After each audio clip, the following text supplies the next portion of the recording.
Alô, meus amigos, Daniel Dias na pista, Daniel Dias na área.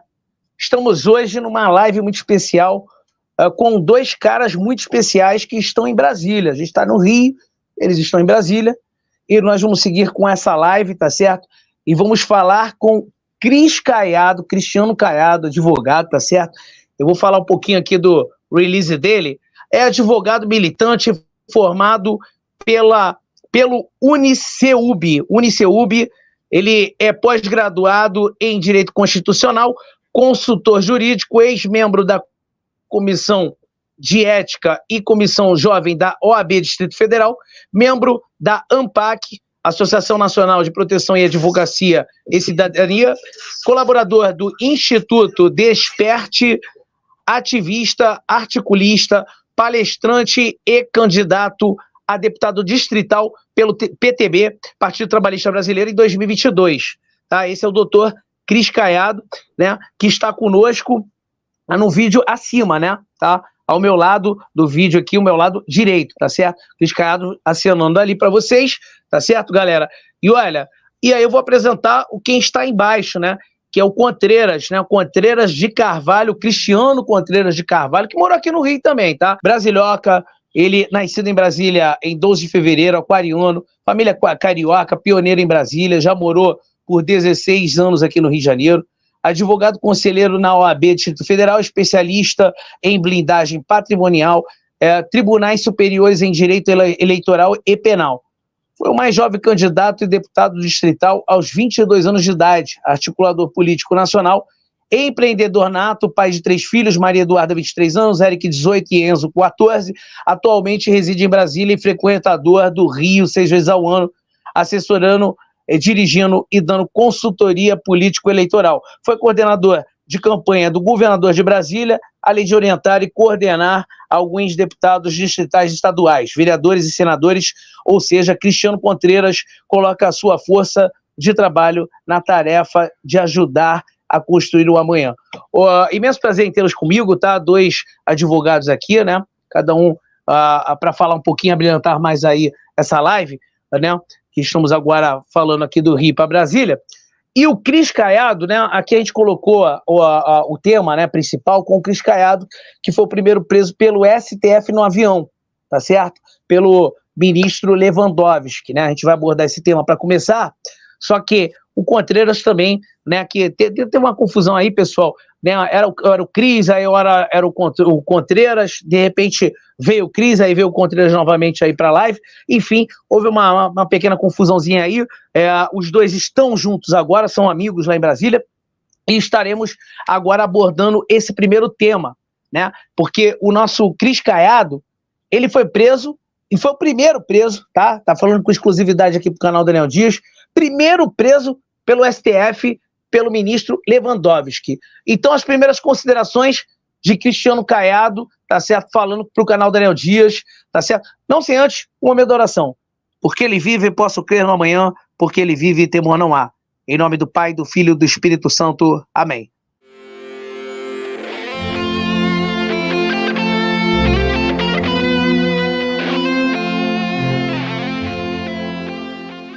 Agora sim, pode chegar junto, Cris Caiado, o Contreiras já vai falar, tá certo? O Contreiras também sabe tudo. Agora eu vou me calar e vou só deixar vocês falarem, só vou perguntar, beleza? Fala aí, Cris. Boa noite a todos os ouvintes, boa noite aos telespectadores do seu programa. Daniel, é uma grande satisfação estar aqui, podendo participar desse bate-papo, inclusive com o meu amigo de infância, né, com o Cristiano Contreiras, meu xará, né? Foi meu ídolo na escola, né, e continua sendo uma referência muito ativa na minha vida. E a minha referência que eu tive, né, na participação cívica na história do Brasil foi poder admoestar um ministro do STF com muito respeito, né, com educação. Eu disse em 2018 para o ministro Ricardo Lewandowski que eu pensava, né, eu sentia que o STF era uma vergonha.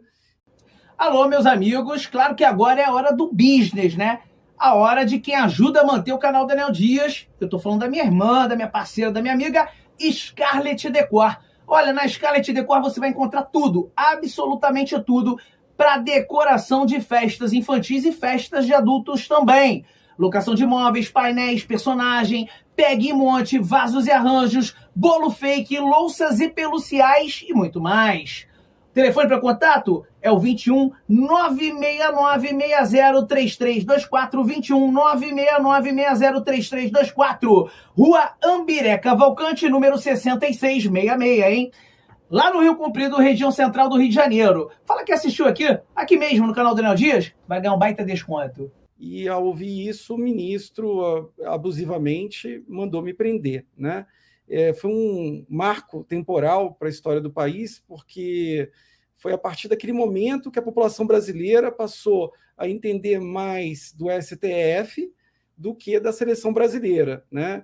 Então, eu tive um pequeno papel ali, né, na conscientização das pessoas, né, para os problemas jurídicos de segurança, né, do país, e a partir daquele momento começou a evoluir, né, tomar volume a percepção das pessoas em relação ao que era o judiciário, né, no Brasil, ao que era a cúpula do poder judiciário no Brasil, e desde então a gente viu uma escalada, né, abusiva, né, desde aquela época, e que hoje culminou no praticamente completo silenciamento e criminalização do pensamento de direita no nosso país, né? Então, daquele momento que foi preso um advogado no avião para hoje, nós vimos diversas outras coisas acontecendo, inclusive a gente tem um episódio do aeroporto, que eu acho que você vai falar sobre isso um pouco mais para frente, né? Aeroporto em Roma,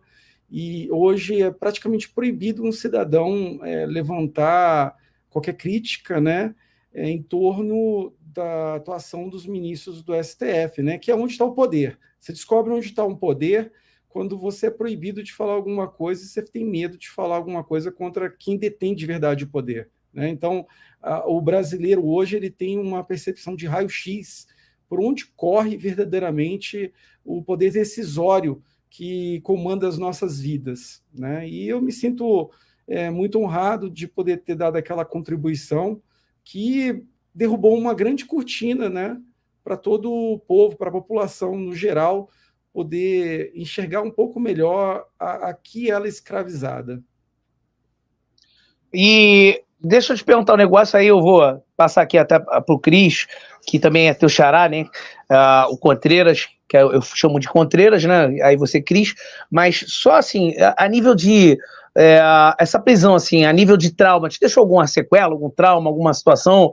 Foi uma coisa muito rápida, mas enfim, te deixou com algum medo, algum resquício de você falar algo a mais? Você pensa hoje para falar algo a mais? Como é que é? Porque você é um advogado, né? Você sabe perfeitamente se defender, mas naquele momento não adiantou nada você ser advogado, né? Você foi o primeiro preso, esse é o fato que aconteceu. Você foi o primeiro preso e preso pelo STF, depois de tantas prisões que vieram, né? Depois da sua vieram tantas prisões. Aconteceu algum trauma? Aconteceu alguma parada com você? Alguma sequela? Algum medo hoje de você se expor? Como é que é esse negócio aí, cara? Daniel, eu vou falar uma coisa para vocês todos que estão me ouvindo. Você pode ter o melhor advogado do mundo, né? Você pode conhecer direito mais que Cícero, mais do que Miguel Reale, você pode ser o maior jurista do planeta. Mas se você viver num país onde direito não é uma ciência, onde direito é mais uma corretagem, onde o direito não existe Estado de Direito, onde a legalidade é violada todos os dias, não serve para nada você conhecer o direito, né? Porque, no final das contas, você está subjugado não à mercê da lei e da ordem, você está subjugado à mercê do poder puro. E eu descobri, vivendo na própria pele, que o Brasil, infelizmente, não é um Estado democrático de direito, né?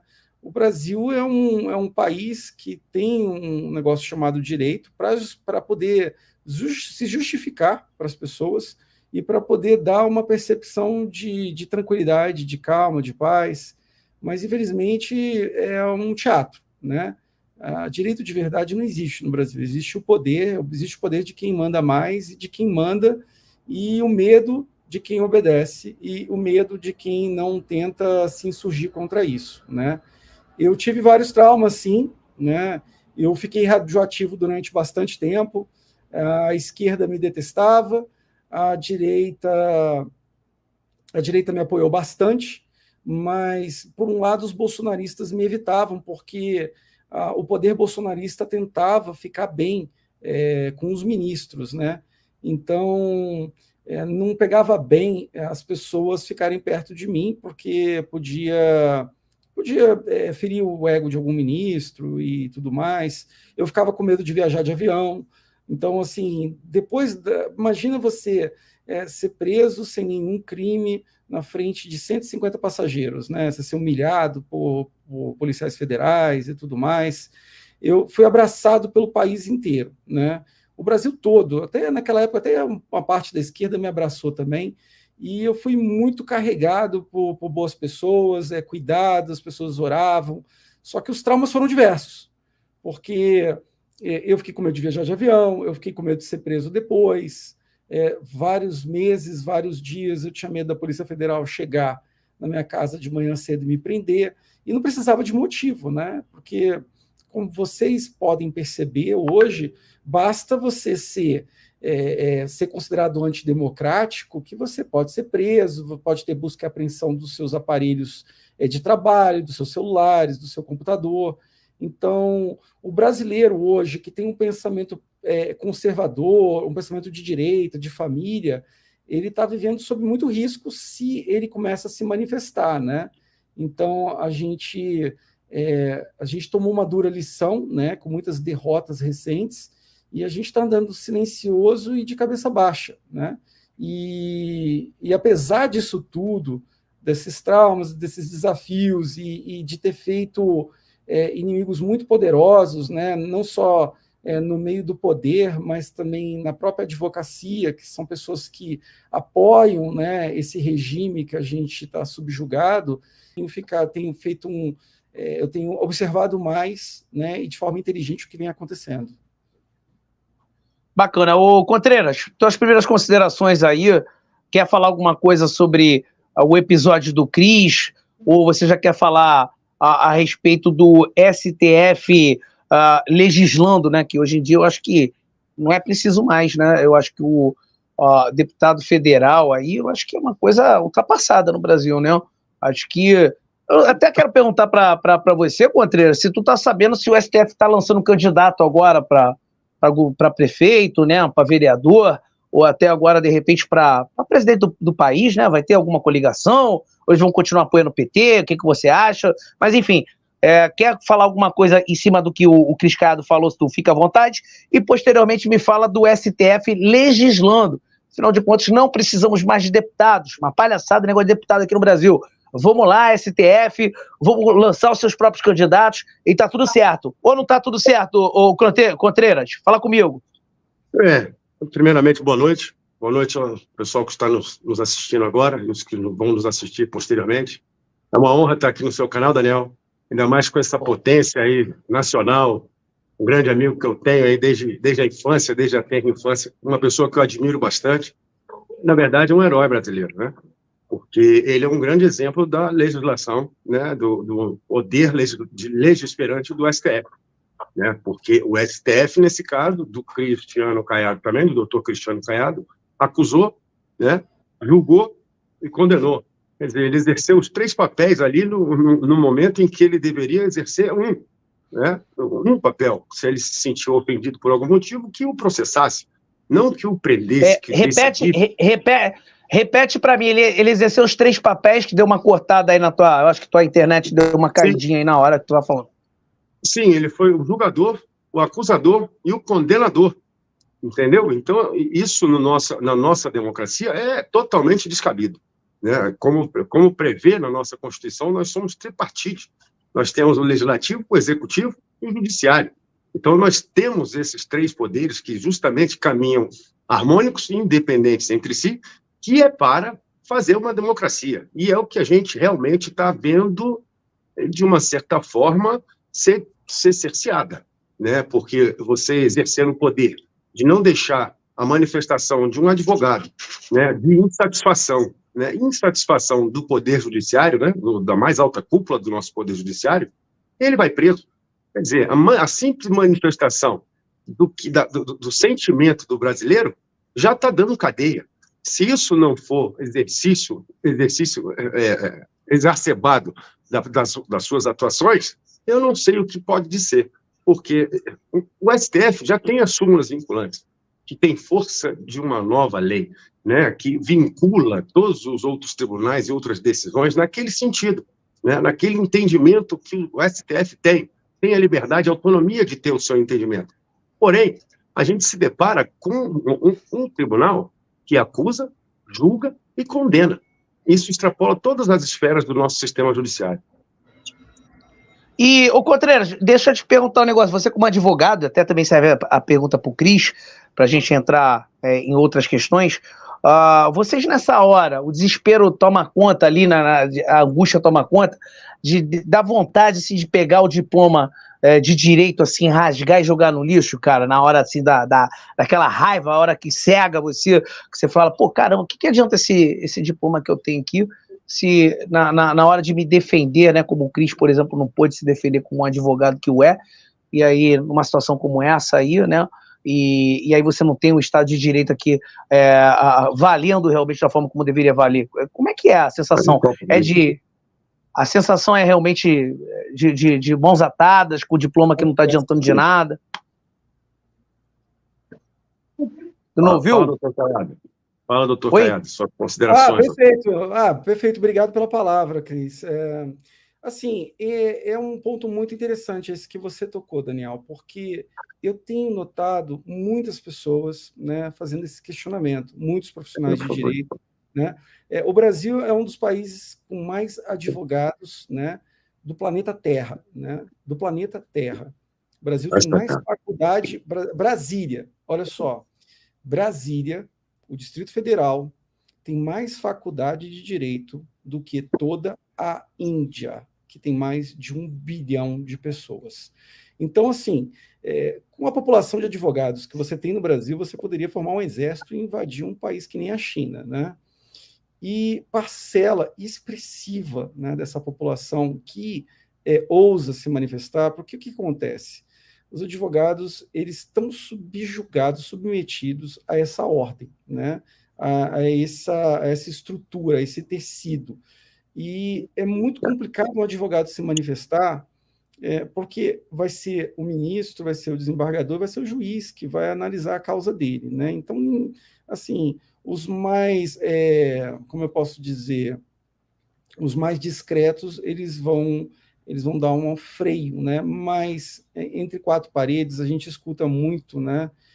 Os advogados se questionando, né? O que eu estou fazendo aqui? Isso é direito, né? É um desafio você estudar as leis, ser um doutor das leis, num país que é um país que é de poder, né? As leis, elas servem para quê?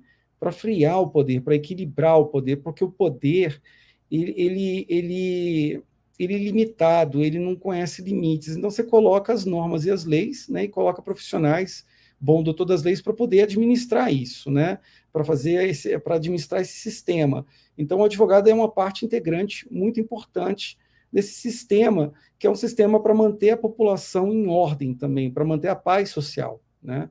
E você nota que os advogados também estão preocupados.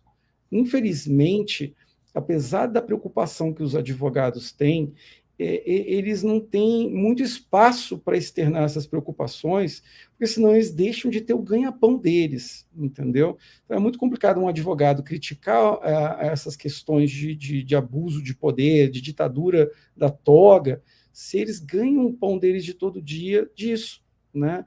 E aí você fica nesse paradoxo, nessa questão. E o que a gente faz, né? O que eu recomendo é procurar pontos, né, universais, pontos de núcleo, né, do direito, onde a gente possa se agarrar e possa defender aquilo até o fim com coerência. Mesmo que a gente veja as falhas do sistema, a gente lute por certos pontos fundamentais com todas as nossas forças e gaste a nossa energia acreditando no nosso cliente, acreditando não na justiça dos homens em si, mas acreditando no valor daqueles princípios, porque tudo que você tem de norma jurídica hoje é uma construção de milênios. não é uma coisa que surgiu da noite para o dia, e não é exatamente por isso que o STF, que um eventual arbítrio de poder vai destruir uma coisa que foi construída ao longo de milênios.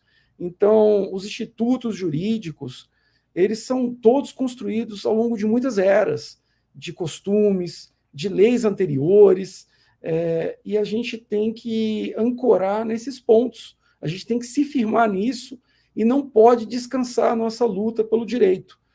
Tinha um barão, né, que era um estudioso do direito, que acho que era o von Hering, se eu não me engano, que ele dizia, direito é luta, e o direito não socorre quem dorme. Esse não foi ele, não, mas eu estou juntando as duas frases. O que eu estou querendo dizer? Que as pessoas, elas não devem descansar em berço esplêndido, elas não devem descansar em cima do que elas acham que elas já têm o direito, porque ninguém tem direito a nada, a não ser que você conquiste. Então, mesmo o direito colocado nas palavras, nas leis e nos sistemas, ele tem que ser lutado, ele tem que ser alcançado. E esse é um desafio hoje, né, para os profissionais jurídicos que estão desvalorizados, estão em grande número, tem condições e salários que não são muitas vezes bons. A gente tem escritórios que pagam muito bem, mas a gente tem uma grande gama de advogados que não estão no Clube dos 10, né? E um dia desses eu vi um desembargador, né, destratando uma advogada que estava grávida, que ela falou que queria pedir a suspensão do processo porque ela estava grávida, e ele falou que gravidez não era uma doença, ele deu um fora assim, horroroso nela. Então é para a gente ver a falta de empatia, né? A falta de conversa entre um ponto do triângulo, porque é o juiz, o advogado e o promotor, é um triângulo, e a falta de diálogo desse triângulo, né? E esse triângulo que vocês estão vendo aqui, é o que mantém toda essa sociedade, né? A sociedade brasileira, esse triângulo, com essa viga aqui, que mantém a paz social no Brasil, né? Na medida do que a gente pode ter, né? Essa construção aqui. E se isso aqui está quebrado e está doente, todo esse resto que está acima não vai aguentar, entendeu? A gente precisa ter vigor aqui para poder sustentar tudo isso aqui, para poder prosperar e para poder crescer, porque é por aqui que passam as raízes da sociedade brasileira. E para a gente gerar frutos e a gente ter uma sociedade próspera, segura, a gente tem que cuidar desse triângulo aqui, que é essa relação jurídica. Isso aqui é a segurança jurídica. É quando o Daniel, eu, as nossas famílias e amigos, a gente vai dormir, a gente dorme num travesseiro acreditando que a gente tem uma ampla textura de segurança, de leis e normas que permitem a gente dormir naquele teto e não ser turbado, não ser expulso da casa. É o que a gente chama de justiça dos homens. Então ela tem que funcionar minimamente, porque senão todo o resto vai estar contaminado e a gente vai estar à mercê, né, do poder, né, vai estar sob julgo do poder. Então é a luta e acreditar e ter fé em algo maior, porque existe algo maior acima das nossas cabeças. Eu estava ouvindo até um pensador falando esses dias que tu falou de deitado, não temos que ficar deitado em berço esplêndido, e um pensador falou, pô, o hino está todo errado em relação a isso, né, que a gente já está acomodado nessa parte do hino, que nós não podemos ficar deitados eternamente em berço esplêndido. E isso aí que tu falou foi muito pertinente, que me fez lembrar. Eu não me lembro quem que estava falando esses dias isso, cara, mas, pô, foi muito pertinente quando tu falou, eu me lembrei disso, que eu ouvi esses dias o cara falando, pô, tá totalmente errado essa parte do hino aí, que a gente não pode ficar deitado, nada, a gente tem que lutar, como você estava falando, a gente tem que estar lutando realmente, né, e não só no direito, em todos os sentidos de direitos que temos na nossa vida, né, e aí as pessoas acabam hoje negligenciando a luta, pelo fato disso aí, ó, de você ter sido o primeiro preso político, digamos assim, né? Porque é o que está acontecendo, são presos políticos, né? A gente não tá vendo um preso realmente que está sendo preso, né? Porque ontem eu estava conversando com uma pessoa que eu vou entrevistar, a Andréia, que é a mulher do Castrinho, do Chico Anísio, o Cascatinha, do Balão Mágico, né? Ele aqui ganhou agora recentemente na LERJ uma premiação aí, que ele foi um dos pioneiros, né, da Escolinha do Professor Raimundo, e eu vou à casa deles, vou entrevistá-los, e ela estava falando que não é uma inversão de valores, é uma aversão de valores que está acontecendo nos dias de hoje. E ela foi muito pertinente no que ela falou, porque é uma aversão. As pessoas que estão tomando para si a esquerda e o que eles defendem, legalização de drogas, aborto, enfim, essas atrocidades, essas barbáries que estão acontecendo aí com pessoas de bem que estão sendo presas, né, e pessoas que defendem isso, elas têm aversão aos valores. E quais valores? Aos nossos valores, os valores de bem, os valores da família, os valores do cristianismo. Elas têm aversão, elas não gostam, elas não querem saber disso, né? Então, o que está culminando tudo isso hoje em dia aí são aversões de valores e não inversões de valores. Ela foi muito feliz quando ela falou isso para mim ontem, me fez pensar, refletir, e falei, puxa, é verdade, ela foi muito feliz na colocação dela, aversão de valores, que é isso que essa turma da esquerda tem.